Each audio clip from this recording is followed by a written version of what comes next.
Our detectives have determined that our two victims died of homicidal violence rather than from the effects of the fire. The fire itself was confined pretty much to the kitchen area, although there's extensive damage to the interior of the home. In fact, the fire department is still opening up the ceiling and the roof to make sure that there's no fire in the ceiling or the roof structure of the building. But we know now that the deaths of these two people was not caused by the fire. It was caused by homicidal violence.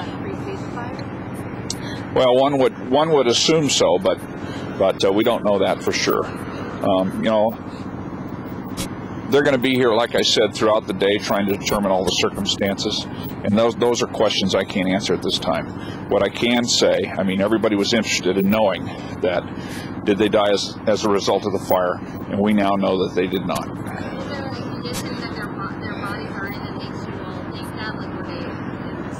I'm not going to say what makes, all I can say at this point is we've determined they died of homicidal violence.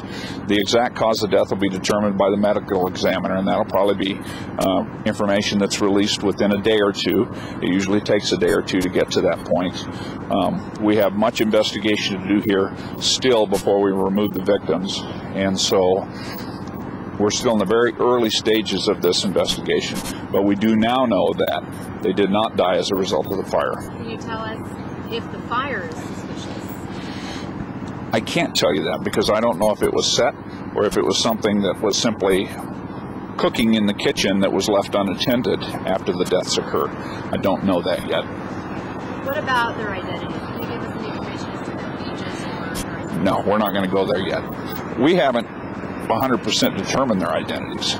That's part of what we are trying to establish now is who our victims are. Family been notified? The woman that owns the residence has been notified, and she knows that there are two victims inside. But again, we have not established their identity with 100% certainty. But they did not own the home? They may be occupants of the residence, they may not be. We're still trying to establish that. When you say homicidal violence, is there a difference between homicidal violence and homicide? Do you guys use the word homicide? Well, homicidal violence is a kind of a generic term for they didn't die of an accident. This is not accidental. There's trauma to the body that tells us that this was a homicide.